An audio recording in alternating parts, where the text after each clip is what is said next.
Alhamdulillahirabbil alamin, Anda masih menyaksikan Islam Penuh Cinta, penyejuk hati, penyegar iman. Bersama dengan Bapak Ustadz Ahmad Haris Riswanto di Islam Penuh Cinta kali ini kita ngobrol terkait dengan hati-hati dengan hati. Tadi di segmen awal sudah disebutkan, sudah disampaikan, dijelaskan 2 poin. Sebenarnya ada 3 ya Pak Ustadz ya dalam Islam, hati dibagi menjadi 3. Untuk yang pertama yaitu hati yang sehat, dan kedua hati yang sakit. Ini sudah dijelaskan oleh Pak Ustadz. Nah, kita akan mendengarkan lebih lanjut terkait dengan jenis ketiga ini apa Pak Ustadz? Silahkan. Baik, saudaraku yang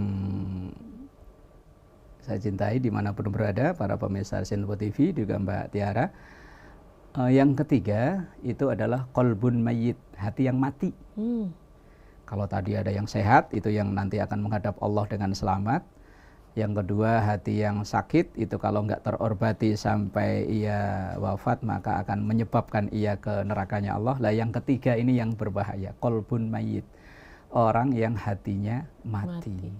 Yaitu orang yang dinasehati sama sekali udah nggak bisa. Bahkan ia bisa tega melakukan hal-hal yang di luar batas perikemanusiaan. Makanya kan kadang kita kalau melihat, mohon maaf ya moga-moga nggak terjadi di siapapun. Belum lama ada kasus di mana itu yang ada seorang anak yang mukulin ibunya. Iya, di Bekasi ya Pak. Di Bekasi ya, di tempat kita tinggal malah ya. Itu ada seorang anak yang hanya masalah sepele, ibunya dipukulin dengan membabi buta. Itu orang kan nyebutnya anak nggak punya hati, ya kan? Lah anak nggak punya hati itu berarti hatinya udah mati. Kalau hanya baru berpenyakit, itu hanya ia mungkin diluapkan dengan tidak sampai segitunya. Kita dengar dulu ada orang yang ibunya dibunuh, ada yang mohon maaf, ada yang anaknya sendiri dibunuh, disiksa, bahkan sampai dengan dimutilasi. Ini kan kalau orang-orang nyebut langsung bilang, ya Allah nggak punya hati.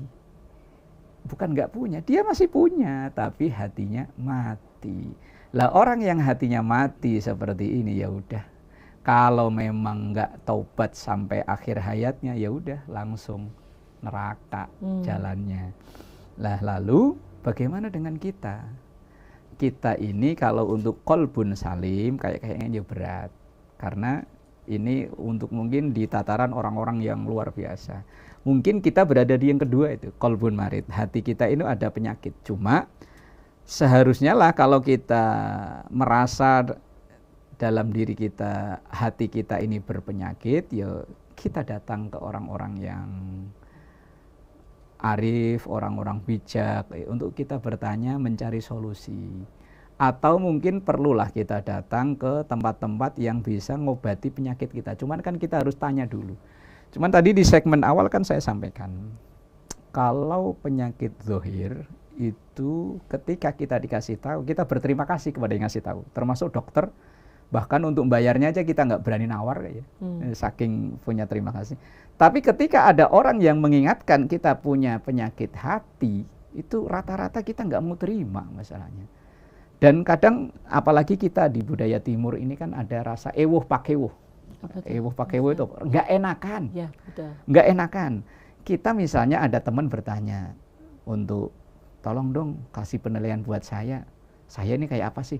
Kita tuh nggak enak, kita langsung tulis yang baik-baik semua, padahal ini bisa menjerumuskan loh, bisa menjerumuskan.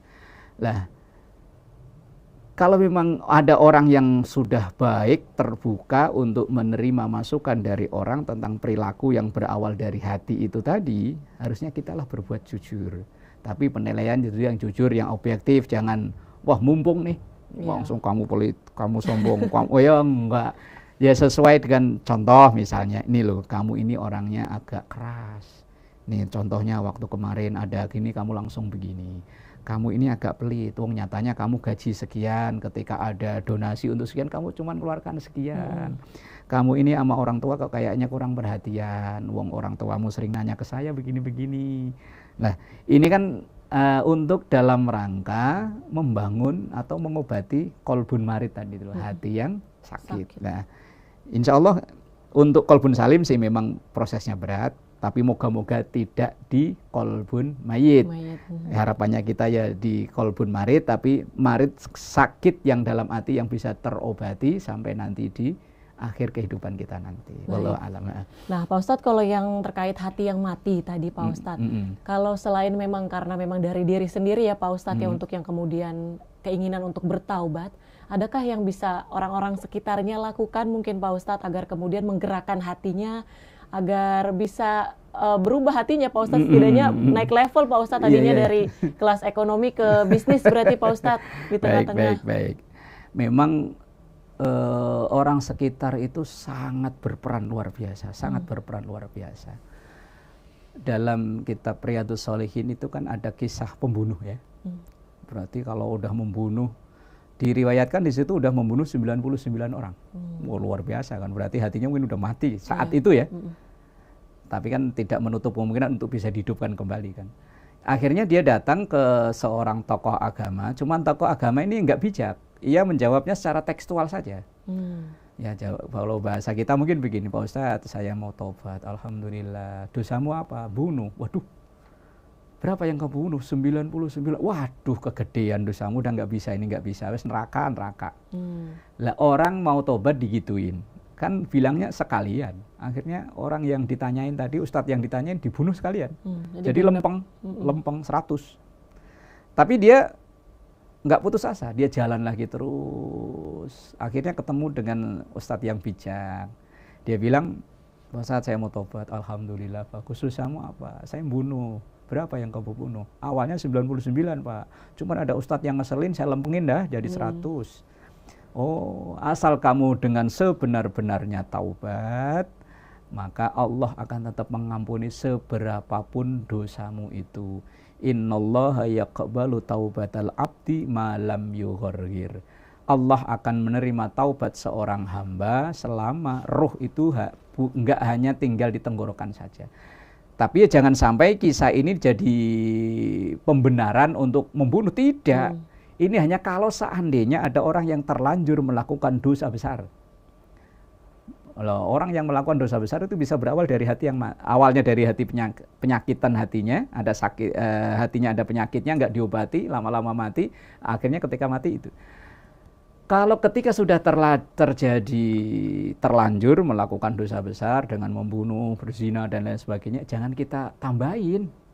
Ya kita cari solusi agar dia itu ada semangat untuk bertaubat. Karena orang-orang sekitar itu sangat membantu loh, sangat-sangat membantu. Mohon maaf, di Indonesia ini setiap ada pelanggaran dinyatakan terbukti bersalah kan dipenjara. Lah di penjara itu kadang ketika keluar ada yang makin jadi. Dulunya makiling ayam malah jadi maling kambing. Ya karena ketemunya di dalam penjara orang-orang yang nggak baik, naik level malah. Habis nyaling kambing, maling sapi. Malah naik level. Dulu di korupsinya jutaan, malah nyari miliaran. Habis miliaran malah triliunan. Wah, wis. Lah, tapi ada satu sisi kadang ketika ia penjara, taubat dengan sebenar-benarnya taubat.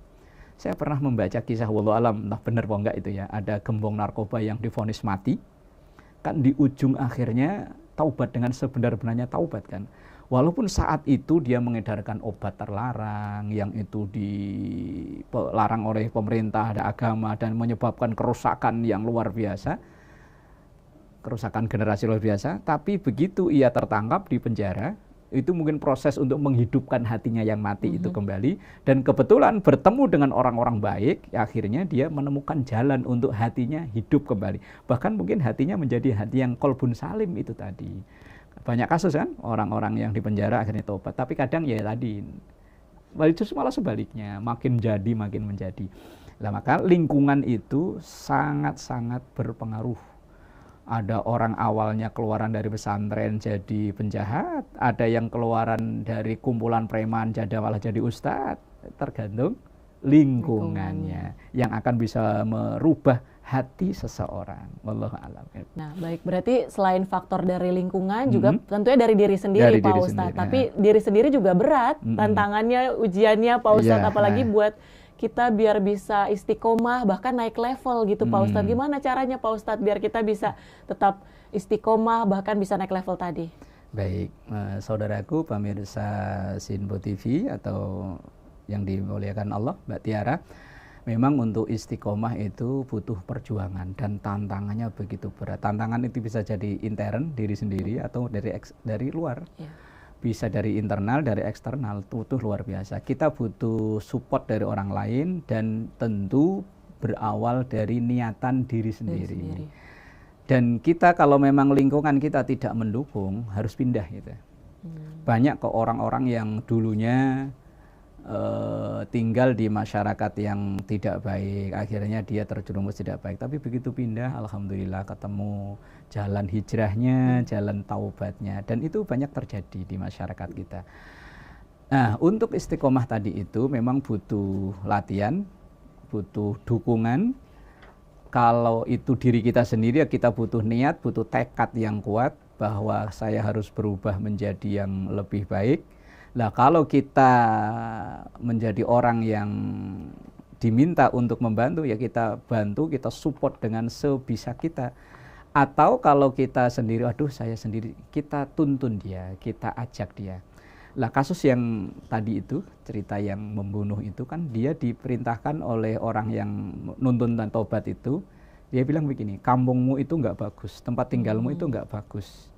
Karena kamu bisa membunuh segitu itu karena lingkunganmu itu memang nggak bagus, maka pindah, tinggalkan kampungmu itu, tinggal, kalau bahasa sekarang hijrah. Nah, hijrah. Nah, kalau memang lingkungan kita, lah kita sendiri kalau lingkungan kerja udah nggak nyaman, apa-apa nggak nyaman kan, yo solusi salah satunya kan, yo alternatif kan pindah kan, nyari yang ya lebih nyaman. Kadang ada orang yang ini gajinya gede cuma lingkungan kerjanya nggak mendukung. Ini lingkungan mendukung tapi gajinya kecil. Ya kadang begitulah. Tapi yang pertama mulai dari diri sendiri, cari dukungan. Kalau kita yang diminta support dengan sebaiknya. Kalau kita nggak mampu, ajak orang atau minta pertolong orang untuk bisa mensupport orang yang merubah dari hati mati untuk mengobati hati yang sakit menuju untuk qalbun salim, hati yang sehat itu tadi. Wallahu a'lam bishawab. Baik, terima kasih Pak Ustadz. Menjaga hati ini memang sangat penting pemirsa Sinpo TV karena dari hati adalah pusat dari segala niat, kemudian keimanan dan juga tindakan seseorang. Karena dari hati yang sakit atau mati tadi akan condong pada perbuatan tercela dan dosa, sementara dari hati yang bersih dan sehat ini akan melahirkan amal soleh. Dan semoga melalui topik obrolan kita di Islam Penuh Cinta kali ini bisa memberikan manfaat bagi seluruh pemirsa Sinpo TV dimanapun berada. Dan tentunya terima kasih kepada pemirsa Sinpo TV yang telah menyaksikan Islam Penuh Cinta. Akhir kata saya Tia Radianti mewakili seluruh kerabat kerja yang bertugas pamit undur diri. Terima kasih. Wassalamualaikum warahmatullahi wabarakatuh. Nastaghfirullahaladzim, lakal ma'bud ya dzal jalali wal ikram. Bismillahirrahmanirrahim. Alhamdulillahi rabbil alamin. Allahumma salli ala sayyidina Muhammad wa ala ali sayyidina Muhammad. Allahumma inna nas'alukal huda wat tuqa wal afafa wal ghina. Allahumma arinal haqqa haqqan warzuqna ittiba'ah wa arinal batila batilan warzuqna ijtinabah. Rabbana hab lana min azwajina wa dhurriyyatina qurrata a'yun waj'alna lil muttaqina imama. Allahumma ij'al jam'ana hadza jam'an marhuma wa tafarruqana min ba'dihi tafarruqan ma'suma. Rabbana taqabbal minna innaka antas samiul alim wa tub alaina innaka antat tawwabur rahim. Rabbana atina fid dunya hasanah wa fil akhirati hasanah wa qina adzabannar. Sallallahu ala sayyidina Muhammad walhamdulillahi rabbil alamin. Wassalamualaikum warahmatullahi wabarakatuh. Waalaikumsalam warahmatullahi wabarakatuh.